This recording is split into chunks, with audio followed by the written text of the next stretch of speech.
ਤੋਂ ਬੇਟੈਮੇ ਰੁਖਸਤ ਹੋ ਗਏ। ਉਹਨਾਂ ਦੀ ਮ੍ਰਿਤਕ ਦੇਹ ਨੂੰ ਪੰਜਾਬ ਲਿਆਂਦਾ ਜਾ ਰਿਹਾ। ਇਸੇ ਵਿਚਾਲੇ ਉਹਨਾਂ ਦੀਆਂ ਆਖਰੀ ਤਸਵੀਰਾਂ ਵੀ ਵਾਇਰਲ ਹੋ ਰਹੀਆਂ ਤੇ ਨਾਲ ਦੀ ਨਾਲ ਦੀਪ ਸਿੱਧੂ ਦੀ ਆਖਰੀ ਸਪੀਚ ਤੁਹਾਨੂੰ ਸੁਣਾਉਣ ਚਾਹ ਰਹੇ ਹਾਂ, ਜੋ ਅਮਰਗੜ੍ਹ ਦੇ ਵਿੱਚ ਉਹ ਪ੍ਰਚਾਰ ਕਰ ਰਹੇ ਸਨ। ਸਿਮਰਜੀਤ ਸਿੰਘ ਮਾਨ ਦੇ ਹੱਕ ਦੇ ਵਿੱਚ ਉਹਨਾਂ ਦੇ ਵੱਲੋਂ ਪ੍ਰਚਾਰ ਕੀਤਾ ਜਾ ਰਿਹਾ ਸੀ। ਆਖਰੀ ਭਾਸ਼ਣ ਦੇ ਵਿੱਚ ਪੰਜਾਬ ਦੇ ਲੋਕਾਂ ਨੂੰ ਕੀ ਕਹਿ ਰਹੇ ਨੇ ਦੀਪ ਸਿੱਧੂ ਦਾ ਕਹਿਣਾ ਹੈ ਕਿ ਜੋ गुरु साहिबा ने सानू सिद्धांत दिते उन्हां तो असी पिछे हट गए तो किसी होर गलत राह ते निकल गए हैं। सानू लोड़ है कि मुड़ खुद नूं पछाणीए, खुद की पहचान नूं जानीए ते गुरु साहब दे दस्से सिद्धांतां ते चलदे होए पंजाब नूं तरक्की दी राह दे उपर पाईए। एक बेबाक बुलारे सन दीप सिद्धू। उन्हां दे भाषण सुनन दे वास्ते वड्डी गिणती च लोग पहुंचदे सी। थोड़े ही समय दे विच पहलां अदाकारी फिर किसानी अंदोलन दे विच एक लीडर वजों उभर के सामने आए ते हुण इन्हीं दिनी पंजाब दी सियासत दे विच सरगर्म सन। अमरगढ़ दे विच प्रचार करदे सन। आखिरी स्पीच दे विच अपने आखिरी भाषण दे विच दीप सिद्धू पंजाब दे लोकां नूं की सुनेहा दे के गए ने, तुहानूं सुना रहे हैं। साहब दी बख्शी हुई फतेह। वाहिगुरू जी का खालसा, वाहिगुरू जी की फतेह। इस इकत्तरता ने एक गल तां सिद्ध करती, वो ये सिद्ध करती भी साडियां जमीरां हजे जागदियां। असी वो लोग हाँ जिहड़ियां आपदियां हजे भी रूहां तो उन्हां जमीरां तो तुरदे आ। जदों कदे आवाज थोड़ी जी हौली रखनी पैनी है, क्योंकि जदों जदों गल साडियां नस्लां दी होगी, जदों साडी जमीरां दी गल होगी, जदों साडी होंद दी गल होगी, उदों असीं खड़े हो जांगे। वो वखरी गल आ भी असीं आपदी पछाण तो दूर होए फिरदे आ। वो वखरी गल आ असीं आपदे अमलां तो दूर होए फिरदे आ जिन्हां ते साडे गुरु ने सानूं लाया सी। वो वखरी गल आ असीं उन्हां सिद्धांतां तो दूर होए फिरदे आ जिन्हां ने सानूं राज बख्शिया सी। तुसीं ये वेखो, ਜਿਹੜੀ ਲੰਗੜੀ ਫੌਜਦਾਰੀ ਲਈ ਇਹ ਪਾਰਟੀਆਂ ਸਾਡੇ ਆਪਦੇ ਹੀ ਇੱਥੋਂ ਦੀਆਂ ਹੀ ਪਾਰਟੀਆਂ ਆਪਦੇ ਲੋਕ ਵੀ ਦਿੱਲੀ ਦੀਆਂ ਝੋਲੀਆਂ 'ਚ ਜਾ ਕੇ ਬਹਿੰਦੇ ਆ। ਜਦੋਂ 18ਵੀਂ ਸਦੀ 'ਚ ਅਬਦਾਲੀ ਨੇ ਇੱਕ ਵਾਰੀ ਅਬਦਾਲੀ ਇਤਿਹਾਸ 'ਚ ਸਿਰਫ ਇੱਕ ਵਾਰੀ ਹਾਰਿਆ, ਉਹ ਸਿੰਘਾਂ ਨੇ ਹਰਾਇਆ। ਤੇ ਪੂਰਾ ਵਾਕਿਆ ਕੀ ਸੀ? वाकया यह सी भी घल्लूघारे तो बाद उस वेले दी हुकूमत ने मिथ लिया भी इन्हां दा खुरा खोज मटाता, हुण नहीं ये उठदे। जदों हजारां दी गिनती च साडा कतलेआम होया होवे, हजारां दी गिनती च ਸਿੰਘਾਂ ਨੂੰ शहादत दे जाम पीने पैण, उदों अगली जदों दिवाली आई ते कहंदे अमृतसर दरबार साहब इतिहासक इकट्ठ होया। घल्लूघारे तो बाद की गल आ, 4 महीनों के अंदर अंदर ते साडे जरनैल जस्सा सिंह आलूवालिया दे शरीर ते 60 तो 70 जख्म सी घल्लूघारे दे विच लड़दे होए। सारे साडे जरनैल उत्थे इकत्तर होए। कहंदे जेड़ा कोई बंदा तुर सकदा सी ना, जेड़ी कोई रूह तुर सकदी सी, वो पहुंची उत्थे जाके। दरबार साहब जदों पहुंचे उत्थे फिर फौज इकट्ठी हो गई, सिंह इकट्ठे हो गए ते अबदाली हजे वापस नहीं गया सी, वो लाहौर बैठा सी। लाहौर जदों पता लग्या भी ये तां फिर इकट्ठे होके आ गए आ, तो उन्हें खिलत भेजी, उन्हें समझौते का स्नेहा भेजा, मावे भेजे, बड़े बड़े थाल। तुसी वेखो घल्लूघारा कौम हंडा के कतलेआम हंडा के पे हजे 4 महीने नंगे होण ते फिर कौम इकट्ठी होके दरबार साहब सारे सिंह सारे जरनैल खड़े आ। जदों खिलत आई, समझौता आया, ਸਿੰਘਾਂ ਨੇ ਉਹਨਾਂ ਮਾਵਿਆਂ 'ਚ ਜਿਨ੍ਹਾਂ 'ਚ ਕਾਜੂ ਬਦਾਮ ਮਿਸ਼ਰੀ ਮੇਵੇ ਭੇਜੇ ਸੀ, ਸਿੰਘਾਂ ਨੇ ਛੋਲਿਆਂ ਦੀ ਮੁੱਠੀ ਭਰੀ ਤੇ ਐ ਵਿੱਚ ਰੱਖਤੀ ਵੀ ਸਾਨੂੰ ਤੁਹਾਡੀਆਂ ਖਿਲਤਾਂ ਨਹੀਂ ਚਾਹੀਦੀਆਂ, ਸਾਡਾ ਤਾਂ ਆ ਖਾਣਾ। ਅਸੀਂ ਕਿਸੇ ਸਮਝੌਤੇ ਲਈ ਤਿਆਰ ਨਹੀਂ ਤੇ ਲੜਾਈ ਨੂੰ ਅਸੀਂ ਫੇਰ ਤਿਆਰ ਆ। ਅਗਲੇ ਦਿਨ ਕਹਿੰਦੇ ਸੂਰਜ ਗ੍ਰਹਿਣ ਸੀ, ਦਿਨੇ ਹਨੇਰਾ ਹੋ ਗਿਆ ਸੀ। ਇੱਕ ਦਿਨ ਦੀ ਲੜਾਈ ਹੋਈ। ਅਗਲੇ ਦਿਨ ਜਦੋਂ ਸਿੰਘ ਤਿਆਰ ਹੋ ਕੇ ਮੈਦਾਨ 'ਚ ਗਏ, ਅਬਦਾਲੀ ਕਿਤੇ ਨਹੀਂ ਸੀ, ਮੈਦਾਨ ਛੱਡ ਕੇ ਚਲਾ ਗਿਆ ਸੀ। ਇੱਕੋ ਇੱਕ ਇਤਿਹਾਸਕ ਜੰਗ ਜਿੱਥੇ ਅਬਦਾਲੀ ਹਾਰਿਆ, ਤੇ ਹਰਾਇਆ ਕਿਹਨਾਂ ਨੇ ਆ? ਹਰਾਇਆ ਉਹਨਾਂ ਜਰਨੈਲਾਂ ਨੇ ਜਿਨ੍ਹਾਂ ਨੇ ਸਮਝੌਤੇ ਨਹੀਂ ਕੀਤੇ। ਸਤਿ ਸ੍ਰੀ ਅਕਾਲ। ਤੇ ਸਾਡੇ ਕੋਲੇ ਇੱਕ ਜਰਨੈਲ 4 ਦਹਾਕਿਆਂ ਤੋਂ ਜਿਹਨੇ ਉਹ ਕੋਈ ਸਮਝੌਤਾ ਨਹੀਂ ਕੀਤਾ, ਜਿਹਦੇ ਲਈ ਉਹਨੂੰ ਨੀਵੀਂ ਅੱਖ ਕਰਕੇ ਤੁਰਨਾ ਪਵੇ। ਕਦੇ ਕਿਸੇ ਕੁਰਸੀ ਲਈ ਸਮਝੌਤਾ ਨਹੀਂ ਕੀਤਾ, ਕਦੇ ਕਿਸੇ ਪਾਰਟੀ ਨਾਲ ਸਮਝੌਤਾ ਨਹੀਂ ਕੀਤਾ। ਨਹੀਂ ਤਾਂ ਚੋਣਾਂ 'ਚ ਤਾਂ ਇੱਕ ਗੱਲ ਬਣਾ ਦਿੱਤੀ ਜਾਂਦੀ ਆ ਨਾ ਵੀ ਯਾਰ ਆ ਪੋਲੀਟੀਕਲ ਲੋਕ ਆਪਸ 'ਚ ਸਮਝੌਤੇ ਕਰ ਲੈਂਦੇ ਆ, ਕੋਈ ਗੱਲ ਨਹੀਂ। ਪਰ ਅੱਜ ਤੱਕ ਸਿਧਾਂਤਾਂ ਤੋਂ, ਅਸੂਲਾਂ ਤੋਂ ਪਿੱਛੇ ਨਹੀਂ ਹਟਿਆ। ਅੱਜ ਤੱਕ ਸਾਡੀ ਪਛਾਣ ਤੇ ਵੀ ਪਹਿਰਾ ਦਿੰਦਾ, ਸਾਡੇ ਸਿਧਾਂਤਾਂ ਤੇ ਵੀ ਪਹਿਰਾ ਦਿੰਦਾ। ਪਰ ਜੇ ਕਿਤੇ ਪਿੱਠ ਦਿਖਾਈ ਆ ਤਾਂ ਕੌਮ ਨੇ ਵਿਖਾਈ ਆ, ਜਰਨੈਲ ਨੇ ਨਹੀਂ ਪਿੱਠ ਦਿਖਾਈ।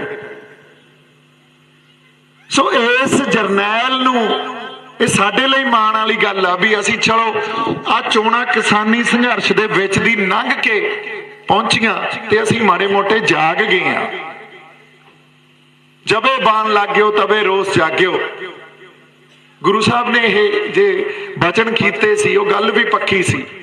ਇਦੋਂ ਪਹਿਲਾਂ ਸਿਚੁਏਸ਼ਨ ਬੜੀ ਨਾਰਮਲ ਸੀ, ਜ਼ਿੰਦਗੀ ਬੜੀ ਨਾਰਮਲ ਸੀ। ਆਪਾਂ ਆਪਦੇ ਕੰਮਾਂ 'ਚ ਆਪਦੀਆਂ ਰਿਸ਼ਤੇਦਾਰੀਆਂ, ਆਪਦੇ ਦੋਸਤ ਮਿੱਤਰ, ਉਹ ਰਿਸ਼ਤੇ ਨਿਭਾਈ ਜਾਂਦੇ ਸੀ। ਉਸੇ ਤਰ੍ਹਾਂ ਮੇਰਾ ਵੀ ਰਿਸ਼ਤਾ ਸਨੀ ਦਿਓਲ ਬਾਈ ਨਾਲ, ਧਰਮਿੰਦਰ ਫੈਮਿਲੀ ਨਾਲ, ਉਹਨਾਂ ਦਾ ਰਿਸ਼ਤਾ ਗਾਂ ਬੀਜੇਪੀ ਨਾਲ। ਸੋ ਮੈਂ ਵੀ ਮੋਦੀ ਤੋਂ ਲੈ ਕੇ ਨਿਤਨ ਗਡਕਰੀ, ਪਿਊਸ਼ ਗੋਇਲ, ਅਮਿਤ ਸ਼ਾਹ ਸਭ ਨੂੰ ਜਾਣਦਾ, ਕਦੇ ਮੁੱਕਰੇ ਹੀ ਨਹੀਂ ਆਪਾਂ ਇਹਨਾਂ ਗੱਲਾਂ ਤੋਂ।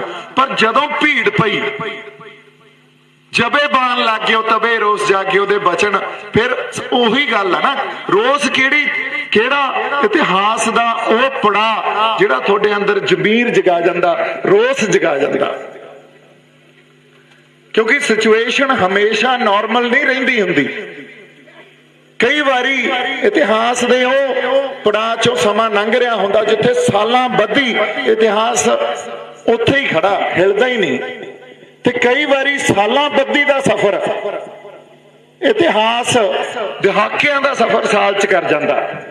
ਕਿਸਾਨੀ ਸੰਘਰਸ਼ 'ਚ ਦਹਾਕਿਆਂ ਦਾ ਸਫ਼ਰ ਸਾਲ 'ਚ ਕੀਤਾ ਗਿਆ। ਇੱਕ ਸਾਲ 'ਚ ਇਤਿਹਾਸ ਤੋਂ ਵੀ ਜਾਣੂ ਹੋ ਗਏ, ਸਿਧਾਂਤਾਂ ਤੋਂ ਵੀ ਜਾਣੂ ਹੋ ਗਏ, ਆਪਦੀ ਪਛਾਣ ਤੋਂ ਵੀ ਜਾਣੂ ਹੋ ਗਏ, ਤੇ ਆਪਦੀ ਹੋਂਦ ਦੀ ਲੜਾਈ ਲੜਨ ਖਾਤਰ ਖੜੇ ਹੋ ਗਏ ਆਪਾਂ। ਠੀਕ ਆ, ਸਾਡੇ ਜਰਨੈਲ ਨੇ ਸਾਡਾ ਸਾਥ ਨਹੀਂ ਛੱਡਿਆ, ਸਾਡੇ ਜਰਨੈਲ ਨੇ ਸਾਡੀ ਪਛਾਣ ਨਹੀਂ ਛੱਡੀ, ਸਾਡੇ ਜਰਨੈਲ ਨੇ ਕੋਈ ਉਹ ਸਮਝੌਤੇ ਨਹੀਂ ਕੀਤੇ ਜਿੱਥੇ ਕੌਮ ਨੂੰ ਵੀ ਨੀਵੀਂ ਅੱਖ ਕਰਕੇ ਇਹ ਗੱਲ ਮੰਨਣੀ ਪਵੇ ਵੀ ਹਾਂ ਥਿੜਕ ਗਏ ਸੀ। ਕਦੇ ਨਹੀਂ ਥਿੜਕੇ। ਥਿੜਕੇ ਆ ਤਾਂ ਆਪਾਂ ਜ਼ਮੀਰਾਂ ਜੇ ਅੱਜ ਜਾਗਦੀਆਂ ਨਾ, ਤੇ ਸਾਡੇ ਕੋਲੇ ਇਹੋ ਜਿਹੇ ਜਰਨੈਲ ਹੈਗੇ ਆ ਜਿਨ੍ਹਾਂ ਨੇ ਅੱਜ ਤੱਕ, ਅਸੀਂ ਹੁਣੇ ਗੱਲਾਂ ਕਰਦੇ ਆਉਂਦੇ ਸੀ, ਮੇਰੇ ਨਾਲ 2 ਹੁਣੇ ਅੱਜ ਹੀ ਮਿਲੇ ਆ ਮੁੰਡੇ, ਬੜੇ ਬੀਬੇ ਆ, ਮਾਨ ਸਾਹਿਬ ਦੀ ਟੀਮ ਦੇ ਆ, ਤੇ ਕਾਲਜ 'ਚ ਪੜ੍ਹਦੇ ਆ ਤੇ ਨਾਲ ਜੁੜ ਗਏ ਆ ਕੇ। ਉਹਨਾਂ ਨੇ ਵੀ ਇਹੀ ਗੱਲ ਕੀਤੀ, ਕਹਿੰਦੇ ਵੀ ਆਪਾਂ ਜਦੋਂ ਆਪਦਾ ਰਾਜ ਮੰਗਦੇ ਆ, ਹੁਣ ਪਾਤਸ਼ਾਹੀ ਦਾਵਾ ਤਾਂ 10ਵੇਂ ਪਾਤਸ਼ਾਹ ਦਾ ਦਿੱਤਾ ਨਾ ਸਾਨੂੰ, ਜਾਂ ਤਾਂ ਸਾਡਾ ਗੁਰੂ ਗਲਤ ਸੀ ਜਿਹੜਾ ਸਾਨੂੰ ਪਾਤਸ਼ਾਹੀ ਦਾਵਾ ਦੇ ਗਿਆ। ਜਦੋਂ ਆਪਦਾ ਅਸੀਂ ਰਾਜ ਮੰਗਦੇ ਆ ਜਾਂ ਆਪਦੇ ਰਾਜ ਦੀ ਗੱਲ ਕਰਦੇ ਆ, ਇਸ ਆਈਡੀਏ ਨੂੰ ਕ੍ਰਿਮੀਨਲਾਈਜ਼ ਕਰਤਾ ਸਾਡੇ ਮਨਾਂ 'ਚ, ਉਹਨੂੰ ਐਂ ਬਣਾਤਾ ਵੀ ਇਹ ਜੇ ਗੱਲ ਕਰੋਗੇ ਨਾ ਇਹ ਤਾਂ ਗੈਰ ਕਾਨੂੰਨੀ ਗੱਲ ਆ। ਫਿਰ ਪਾਤਸ਼ਾਹੀ ਦਾਵਾ ਜੇ ਗੁਰੂ ਦੇ ਗਿਆ, ਜੇ ਗੱਲ ਇਹ ਗੈਰ ਕਾਨੂੰਨੀ ਆ, ਫਿਰ ਤਾਂ ਸਾਡਾ ਗੁਰੂ ਗਲਤ ਸੀ। ਫਿਰ ਅੱਜ ਦੀ ਜਿਹੜੀ ਵੈਸਟ ਦੀ ਸੁਸਾਇਟੀ, ਵੈਸਟ ਦੀ ਡੈਮੋਕ੍ਰੇਸੀ, ਇਹ ਜਿਹੜੀ ਜਮਹੂਰੀਅਤ ਕਿੱਥੋਂ ਆਈ ਆ? ਇਹ ਵੈਸਟ ਤੋਂ ਆਈ ਆ। ਉਹ ਅੰਗਰੇਜ਼ੀ 'ਚ ਇੱਕ ਗੱਲ ਕਹਿੰਦੇ ਆ, right to self determination. Right to self determination ਆ ਜਿਹੜਾ ਆਪਦਾ ਰਾਜ ਕੋਈ ਕੌਮ ਜੇ ਮੰਗੇ, ਉਹ ਤਾਂ ਮਾਣ ਵਾਲੀ ਗੱਲ ਹੁੰਦੀ ਆ, ਉਹ ਅੱਖ ਨੀਵੀਂ ਪਾਉਣ ਵਾਲੀ ਗੱਲ ਨਹੀਂ। ਇਹ ਤਾਂ ਬੜਾ ਪਾਕ ਤੇ ਪਵਿੱਤਰ ਜਜ਼ਬਾ। ਤੇ ਜੇ ਅਸੀਂ ਕਹਿੰਦੇ ਆ ਸਾਡਾ ਰਾਜ ਸੀ, ਸਾਡੀ ਕੌਮੀਅਤ ਆ, ਇਹ ਤਾਂ ਬਹੁਤ ਪਵਿੱਤਰ ਤੇ ਪਾਕ ਗੱਲ ਆ। ਇਹਦੇ ਲਈ ਤਾਂ ਸਾਨੂੰ ਮਾਣ ਹੋਣਾ ਚਾਹੀਦਾ। ਕੌਮ ਆਪਦੇ ਅੰਦਰ ਆਪਦੀ ਕੌਮੀਅਤ ਹਜੇ ਤੱਕ ਸਾਂਭੀ ਬੈਠੀ ਆ। 150 ਸਾਲ ਦੀ ਗੁਲਾਮੀ ਸਿਰਾਂ ਤੇ ਆ, ਪਰ ਕੌਮੀਅਤ ਅਸੀਂ ਸਾਂਭੀ ਬੈਠੇ ਆ। ਸਾਂਭੀ ਕਿਹਨੇ ਆ? ਕੋਈ ਇੱਕ ਜਰਨੈਲ ਮੈਨੂੰ ਦਿਖਾ ਦਿਓ, ਕਿਸੇ ਹੋਰ ਜਰਨੈਲ ਨੇ ਪੰਜਾਬ 'ਚ ਕੋਈ ਲੀਡਰ ਦਿਖਾ ਦਿਓ, ਕੋਈ ਹੱਥ ਖੜਾ ਕਰਕੇ ਕੋਈ ਨਾਂ ਲੈ ਦਿਓ। ਮੈਨੂੰ ਤਾਂ ਨਹੀਂ ਦਿੰਦਾ ਐਕਸੈਪਟ ਸਰਦਾਰ ਸਿਮਰਨਜੀਤ ਸਿੰਘ ਮਾਨ ਤੋਂ ਬਿਨਾਂ। ਸਤਿ ਸ੍ਰੀ ਅਕਾਲ। ਸੋ ਜੇ ਹੁਣ ਸਾਡੇ ਜਰਨੈਲ ਨੂੰ ਸਾਡਾ ਵਾਅਦਾ ਇਹ ਹੋਣਾ ਚਾਹੀਦਾ ਵੀ ਮਾਨ ਸਾਹਿਬ ਤੁਸੀਂ ਬੇਫਿਕਰ ਹੋ ਕੇ ਕੋਈ ਹੋਰ ਕੰਮ ਕਰੋ, ਅਗਲੀ ਰਣਨੀਤੀ ਘੜੋ, ਅਗਲੀ ਕੌਮ ਦੀ ਸਟ੍ਰੈਟਜੀ ਬਣਾਓ। ਆ ਚੋਣ ਤਾਂ ਤੁਹਾਡੇ ਸਾਡੇ ਤੋਂ ਲਿਖ ਕੇ ਲੈ ਲਓ, ਬਸ ਖਤਮ ਆ ਕੰਮ। ਸਾਡਾ ਇੱਕ ਜਰਨੈਲ ਤਾਂ ਹੋਵੇ ਅਸੈਂਬਲੀ 'ਚ ਸਾਡੀ ਕੌਮੀਅਤ ਦੀ ਗੱਲ ਕਰੇ ਜਾ ਕੇ। ਜੇ ਇੱਕ ਵੀ ਨਹੀਂ ਯਾਰ, ਫਿਰ ਕਿੱਥੇ, ਫਿਰ ਕੀ ਕਰਾਂਗੇ? ਫਿਰ ਸਾਡੇ ਪੱਲੇ ਕੀ ਆ? ਫਿਰ ਕਿਹੜੀ ਕੌਮੀਅਤ ਤੇ ਕਿਹੜੀ ਹੋਂਦ? ਸਾਨੂੰ ਤਾਂ ਇਹ ਡਰਾਉਂਦੇ ਆ। ਮੈਂ ਇੱਕ ਗੱਲ ਤੁਹਾਨੂੰ ਇਮੇਜਿਨ ਕਰਿਓ, ਇਹਨੂੰ ਆਪਦੇ ਜ਼ਿਹਨ 'ਚ ਇੱਕ ਵਾਰੀ ਉਸ ਤਸਵੀਰ ਨੂੰ ਇਮੇਜਿਨ ਕਰਿਓ ਵੀ ਇੱਥੇ ਮੋਦੀ ਖੜਾ, ਇੱਥੇ ਕੇਜਰੀਵਾਲ ਖੜਾ, ਇੱਥੇ ਭਗਵੰਤ ਮਾਨ ਖੜਾ, ਇੱਥੇ ਹੀ ਬਾਦਲ ਖੜਾ ਤੇ ਇੱਥੇ ਮਾਨ ਸਾਹਿਬ ਖੜੇ ਆ। ਕਿਸੇ ਦੇ ਹੱਥ 'ਚ ਝਾੜੂ ਆ, ਕੋਈ ਆਪਦਾ ਪੰਜਾ ਲਈ ਫਿਰਦਾ, ਕੋਈ ਆਪਦਾ ਹੋਰ ਕੋਈ ਤੱਕੜੀ ਤੁਕੜੀ ਚੱਕੀ ਫਿਰਦੇ ਆ। ਇੱਕ ਕਹਿੰਦਾ ਸ਼ਾਸਤਰ ਕੇ ਅਧੀਨ ਹੈ ਰਾਜ। ਸਤਿ ਸ੍ਰੀ ਅਕਾਲ। ਤੇ ਤੁਸੀਂ ਇਹ ਦੱਸੋ ਵੀ ਇਹਨੂੰ ਛੱਡ ਦਾਂਗੇ? ਮੰਨਦਾ ਦਿਲ ਤੁਹਾਡਾ? ਜੇ ਤੁਹਾਡਾ ਦਿਲ ਮੰਨਦਾ ਤਾਂ ਫਿਰ ਬਾਈ ਇੱਕ ਵਾਰੀ ਇਸ ਗੱਲ ਲਈ ਵੀ ਹੱਥ ਖੜੇ ਕਰ ਦਿਓ। ਸਤਿ ਸ੍ਰੀ ਅਕਾਲ। ਇਹਨੂੰ ਨਹੀਂ ਛੱਡ ਸਕਦੇ। ਉਹ ਕਿਹੜਾ ਬੂਟਾ ਹੈ? ਉਹ ਸਿੱਖੀ ਦਾ ਬੂਟਾ ਹੈ। ਕੀ ਹੋਇਆ ਜੇਕਰ ਅੱਜ ਸ਼ਾਖਾਂ ਇਸ ਦੀਆਂ ਕੋਈ ਪੂਰਬ ਚਲੀ ਗਈ, ਕੋਈ ਪੱਛਮ ਚਲੀ ਗਈ, ਪਰ ਮੁੱਢ ਤਾਂ ਸਾਂਝਾ ਹੈ ਤੇ ਖੂਨ ਵੀ ਇੱਕੋ ਹੀ ਹੈ। ਉਹ ਕਿਹੜਾ ਬੂਟਾ ਹੈ? ਉਹ ਸਿੱਖੀ ਦਾ ਬੂਟਾ ਹੈ। ਜੇ ਸਾਡੇ ਗੁਰੂ ਨੇ ਸਾਨੂੰ ਪਛਾਣ ਦਿੱਤੀ ਆ, ਉਹ ਪਛਾਣ ਤੋਂ ਨਹੀਂ ਮੁਨਕਰ ਹੋ ਸਕਦੇ। ਹੋ ਸਕਦਾ ਵਕਤੀ ਤੌਰ ਤੇ ਅਸੀਂ ਦੂਰ ਹੋਏ ਫਿਰਦੇ ਆ, ਵਕਤੀ ਤੌਰ ਤੇ ਦੂਰ ਤਾਂ ਹੋਏ ਫਿਰਦੇ ਆ। ਇਹਨਾਂ ਹਕੂਮਤਾਂ ਨੇ ਸਾਨੂੰ ਦੂਰ ਕੀਤਾ, ਸਾਡਾ ਕੋਈ ਗਲਤੀ ਨਹੀਂ ਸੀ। 150 ਸਾਲ ਦੀ ਗੁਲਾਮੀ ਹੰਢਾਈ ਆ ਕੌਮ ਨੇ। 150 ਸਾਲ ਦੀ ਗੁਲਾਮੀ 'ਚ ਵੀ ਆਪਦੀਆਂ ਤੁਸੀਂ ਥਾਪੀਆਂ ਦਿਓ ਆਪਦੇ ਆਪ ਨੂੰ, ਤੁਸੀਂ ਆਪਦੀ ਕੌਮੀਅਤ ਨੂੰ ਸਾਂਭੀ ਬੈਠੇ ਹੋ। ਤੁਹਾਡੇ ਅੰਦਰ ਉਹ ਦਰਦ ਹੈਗਾ ਹਜੇ। ਜਿੱਥੇ ਤੁਸੀਂ ਕਹਿੰਦੇ ਹੋ right to self determination is a right. ਸਾਡੀ ਕੌਮੀਅਤ ਸਾਡਾ ਹੱਕ ਆ।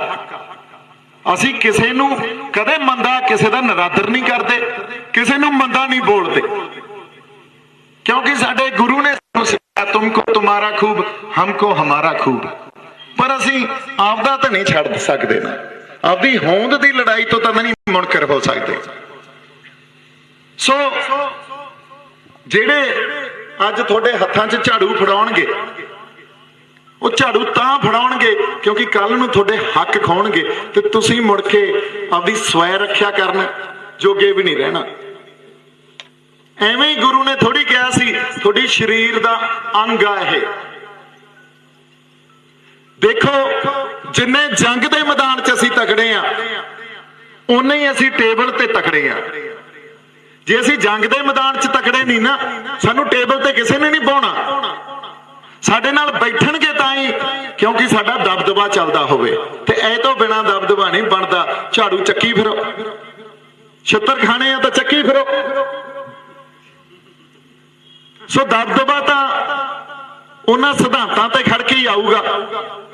ਫਿਰ ਸਾਡੇ ਹੱਥਾਂ 'ਚ ਫੜਾਉਣਗੇ ਝਾੜੂ, ਸਾਡੇ ਤੇ ਪਾਉਣਗੇ UAPA, ਸਾਡੇ ਮੁੰਡਿਆਂ ਨੂੰ ਚੱਕ ਕੇ ਸਿੱਟਣਗੇ ਜੇਲ੍ਹਾਂ 'ਚ, ਸਾਡੇ ਬਣਾਉਣਗੇ ਝੂਠੇ ਮੁਕਾਬਲੇ। ਔਰ ਸਾਡਾ ਗੁਨਾਹ ਕੀ ਆ? ਕੁਛ ਵੀ ਨਹੀਂ। ਸਾਡਾ ਗੁਨਾਹ ਇਹ ਆ, ਅਸੀਂ ਕਹਿੰਦੇ ਆ ਸਾਡੀ ਇੱਕ ਆਪਦੀ ਕੌਮੀਅਤ ਸੀ ਤੇ ਸਾਡੀ ਉਹ ਕੌਮੀਅਤ ਸਾਡੇ ਅੰਦਰ ਵਸਦੀ ਆ। ਸਾਡੇ ਗੁਰੂਆਂ ਤੋਂ ਉੱਤੇ ਪਹਿਲਾਂ ਸਾਨੂੰ ਸਾਡਾ ਗੁਰੂ ਆ, ਫਿਰ ਕੋਈ ਦੇਸ਼ ਆਉਂਦਾ, ਫਿਰ ਕੋਈ ਸੰਵਿਧਾਨ ਆਉਂਦਾ, ਤੇ ਗੁਰੂ ਤੇ ਕੋਈ ਸਵਾਲ ਨਹੀਂ।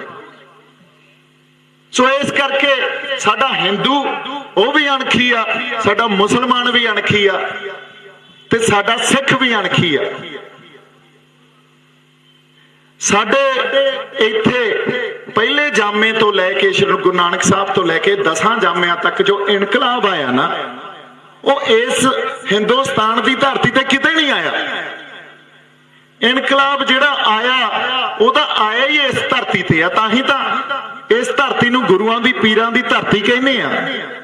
ਜੇ ਅੱਜ ਅਸੀਂ ਇਸ ਧਰਤੀ ਤੇ ਆਪਦਾ ਦਾਵਾ ਰੱਖਦੇ ਆ ਨਾ, ਦਾਵਾ ਤਾਂ ਰੱਖਿਆ ਜਾਂਦਾ ਹੁੰਦਾ ਜੇ ਤੁਹਾਡਾ ਕੋਈ ਸੰਘਰਸ਼ ਪਿੱਛੇ ਪਿਆ ਹੋਵੇ। ਦਾਵਾ ਤਾਂ ਰੱਖਿਆ ਜਾਂਦਾ ਹੁੰਦਾ ਜੇ ਤੁਹਾਡੀ ਕੋਈ ਪਿੱਛੇ ਸ਼ਹਾਦਤਾਂ ਪਈਆਂ ਹੋਣ, ਤੁਸੀਂ ਖੂਨ ਡੋਲਿਆ ਹੋਵੇ। ਅੱਜ ਕੋਈ ਗੁਜਰਾਤੀ ਆ ਕੇ ਕਹਿ ਦੂਗਾ ਵੀ ਮੈਂ ਪੰਜਾਬ ਦੀ ਧਰਤੀ ਤੇ ਦਾਵਾ ਰੱਖਦਾ, ਫਿਰ ਕਿਵੇਂ ਗੁਜਰਾਤੀ ਕਹਿ ਦੇਣਗੇ ਅਸੀਂ ਇੱਥੇ ਬੀਜੇਪੀ ਦੀ ਸਰਕਾਰ ਬਣਾਵਾਂਗੇ? ਨਹੀਂ, ਇੱਥੇ ਸਾਡਾ ਦਾਵਾ, ਅਸੀਂ ਸੰਘਰਸ਼ ਕੀਤੇ ਆ, ਸਾਡੇ ਬਜ਼ੁਰਗਾਂ ਨੇ ਸੰਘਰਸ਼ ਕੀਤੇ ਆ। ਇੱਥੇ ਫਿਰ ਕਿਵੇਂ ਕੋਈ ਕੇਜਰੀਵਾਲ ਵਰਗਾ ਆ ਕੇ ਕਹਿ ਦੂਗਾ ਅਸੀਂ ਸਰਕਾਰ ਬਣਾਵਾਂਗੇ? ਫਿਰ ਤਾਂ ਡੁੱਬ ਕੇ ਮਰ ਜਗੇ ਯਾਰ ਅਸੀਂ। ਫਿਰ ਤੁਹਾਡੇ ਬਜ਼ੁਰਗਾਂ ਦੀਆਂ ਕਮਾਈਆਂ ਕੀਤੀਆਂ, ਪੁਰਖਿਆਂ ਦੀਆਂ ਕਮਾਈਆਂ ਕੀਤੀਆਂ ਕਿੱਧਰ ਗਈਆਂ? ਉਹ ਬੋਲਦੀਆਂ ਨਹੀਂ ਸਾਡੇ ਖੂਨ ਚੋਂ। ਸੋ ਆਪਦਾ ਦਾਵਾ ਹੀ ਛੱਡ ਜੀਏ ਇਸ ਧਰਤੀ ਤੇ, ਇਹ ਕਿਵੇਂ ਹੋ ਸਕਦਾ? ਫਿਰ ਤਾਂ ਸੰਘਰਸ਼ ਚੋਂ ਲੰਘਣਾ ਪੈਣਾ। ਇੱਕ ਗੱਲ ਦੇਖੋ, ਜਦੋਂ ਤੱਕ ਆਪਾਂ ਇੱਕ ਐਗਜ਼ਾਮਪਲ ਸਮਝਦੇ ਆ ਇਸ ਗੱਲ ਨੂੰ, ਖਹਿਰਾ ਸਾਹਿਬ ਖੜੇ ਹੋਏ ਖੁਦ ਮੁਖਤਿਆਰੀ ਦੀ ਗੱਲ ਕਰਨ ਲੱਗੇ, ਸਾਲ ਕੁ ਚੱਲੇ, 2 ਸਾਲ ਚੱਲੇ ਹੋਣੇ ਆ, ਉਦੋਂ ਬਾਅਦ ਅੱਜ ਕਾਂਗਰਸ 'ਚ ਜਾ ਕੇ ਰਲ ਗਏ। ਕਿਉਂ? ਉਹਨਾਂ ਨੂੰ ਦਿਖਿਆ ਵੀ ਯਾਰ ਜੇ ਮੈਂ ਇਸ ਗੱਲ ਤੇ ਖੜਾ ਰਹੂੰਗਾ ਤਾਂ ਮੈਨੂੰ ਜੇਲ੍ਹਾਂ 'ਚੋਂ ਲੰਘਣਾ ਪੈਣਾ। UAPA ਦੇ ਕੇਸ ਪੈਂਦੇ ਸੀ, ਖਹਿਰਾ ਸਾਹਿਬ ਖੜੇ ਹੁੰਦੇ ਸੀ, 2 ਸਾਲ ਹੀ ਚੱਲ ਸਕੇ, 2 ਸਾਲ ਜੇਲ੍ਹ ਤੋਂ ਤਾਂ ਫੇਰ ਵੀ ਨਹੀਂ ਬਚੇ। ਤੇ ਸਾਡਾ ਜਰਨੈਲ 40 ਸਾਲ ਸਾਡੇ ਨਾਲ ਤੁਰਿਆ ਫਿਰਦਾ, ਇਹ ਤਾਂ 2 ਸਾਲਾਂ 'ਚ ਜਾ ਕੇ ਕਿਸੇ ਹੋਰ ਖੇਮੇ 'ਚ ਨਹੀਂ ਗਿਆ। ਇਹ ਤਾਂ ਆਪਦੀ ਕੌਮੀਅਤ ਨੂੰ ਵੀ ਸਾਂਭੀ ਬੈਠਾ, ਆਪਦੀ ਪਛਾਣ ਨੂੰ ਵੀ ਸਾਂਭੀ ਬੈਠਾ। ਕੌਮ ਪਛਾਣ ਦੀ ਲੜਾਈ ਲੜ ਰਹੀ ਹੋਵੇ ਤੇ ਅਸੀਂ ਆਪਦੇ ਜਰਨੈਲ ਨੂੰ ਪੁੱਛੀਏ ਵੀ ਤੈਨੂੰ ਜਦੋਂ ਮੌਕਾ ਮਿਲਿਆ ਸੀ ਤੂੰ ਆਪਦੀ ਪਛਾਣ ਨੂੰ ਛੱਡ ਕੇ ਕਿਉਂ ਨਹੀਂ ਵੜਿਆ? ਜੇ ਪਛਾਣ ਨੂੰ ਹੀ ਛੱਡਦਾ ਫਿਰ ਰਹਿ ਕੀ ਗਿਆ ਪੱਲੇ ਸਾਡੇ? ਲੜਾਈ ਤਾਂ ਪਛਾਣ ਦੀ ਆ, ਲੜਾਈ ਤਾਂ ਹੋਂਦ ਦੀ ਆ। ਤੇ ਉਹ ਜਰਨੈਲ ਜਿੱਦਾਂ ਉੱਥੇ ਜਾ ਕੇ ਸ਼ਹੇਰ ਵਾਂਗੂ ਦਹਾੜਿਆ, ਉਹ YouTube ਤੇ ਪਈ ਆ, ਮਾਨ ਸਾਹਿਬ ਦੀ ਪਹਿਲੀ ਸਪੀਚ ਸੁਣਨਯੋਗ ਆ, ਪਾਰਲੀਮੈਂਟ 'ਚ ਪਹਿਲੀ ਸਪੀਚ। ਜੋ ਕੌਮ ਦਾ ਦਰਦ ਉੱਥੇ ਜਿਨ੍ਹਾਂ ਸ਼ਬਦਾਂ 'ਚ ਬਿਆਨ ਕੀਤਾ, ਜੋ ਸਾਡੀ ਜਜ਼ਬਾਤਾਂ ਦੀ ਤਰਜਮਾਨੀ ਕੀਤੀ ਆ, ਅੱਜ ਤੱਕ ਕੋਈ ਨਹੀਂ ਕਰ ਸਕਿਆ। ਅਸੀਂ ਆਪਦੇ ਜਰਨੈਲ ਨੂੰ ਨਹੀਂ ਪਛਾਣਿਆ, ਅਸੀਂ ਦੁਸ਼ਮਣ ਨੂੰ ਵੀ ਨਹੀਂ ਪਛਾਣਿਆ। ਫਿਰ ਜਿਹੜੇ ਕਾਫੀ ਸਿਆਣੇ ਬੰਦੇ ਉਹ ਇਹ ਕਹਿੰਦੇ ਆ ਵੀ ਯਾਰ ਇੱਕ ਬੰਦਾ ਕੀ ਕਰ ਲੂ, ਇੱਕ ਆਵਾਜ਼ ਤਾਂ ਗੂੰਜੇ ਫਿਰ ਕਿਲਾ ਵੀ ਸਰ ਕਰ ਲਾਂਗੇ, ਇੱਕ ਤਾਂ ਗੂੰਜੇ। ਅਸੀਂ ਤਾਂ ਇੱਕ ਨੂੰ ਵੀ ਨਿਰਾਸ਼ ਕੀਤਾ, ਦਹਾਕਿਆਂ ਬੱਧੀ ਨਿਰਾਸ਼ ਕੀਤਾ, ਪਰ ਉਹ ਸਾਡੇ ਤੋਂ ਨਿਰਾਸ਼ ਨਹੀਂ ਹੋਇਆ, ਉਹ ਅੱਜ ਵੀ ਸਾਡੇ 'ਚ ਬੈਠਾ। ਸੋ ਆਪਦੀਆਂ ਜ਼ਮੀਰਾਂ ਨੂੰ ਜਗਾਓ, ਦਿਓ ਹਲੂਣਾ ਥੋੜਾ ਜਿਹਾ। ਬੜੀਆਂ ਸ਼ਹਾਦਤਾਂ, ਹਜ਼ਾਰਾਂ ਸਿਰ ਲੱਗੇ ਆ ਬਾਈ ਜੀ ਇਹ ਕੌਮ ਦੀ ਹੋਂਦ ਨੂੰ ਸਾਂਭਣ ਵਾਸਤੇ, ਇਹਦੀ ਕੌਮੀਅਤ ਨੂੰ ਸਾਂਭਣ ਵਾਸਤੇ ਹਜ਼ਾਰਾਂ ਸਿਰ, ਲੱਖਾਂ ਸਿਰ ਲੱਗੇ ਆ। ਉਹ ਖੂਹ ਖਾਤੇ 'ਚ ਨਹੀਂ ਪੈਣੇ ਚਾਹੀਦੇ। ਇੰਨੀਆਂ ਕੀ ਗੱਲਾਂ ਆਪਾਂ ਕਰਨੀਆਂ ਸੀ। ਮੇਰੇ ਵੱਲੋਂ ਬਹੁਤ ਸਾਰਾ ਪਿਆਰ ਤੇ ਸਤਿਕਾਰ। ਜਿਉਂਦੇ ਵਾਸਤੇ ਰਹੋ। ਵਾਹਿਗੁਰੂ ਜੀ ਕਾ ਖਾਲਸਾ, ਵਾਹਿਗੁਰੂ ਜੀ ਕੀ ਫਤਿਹ।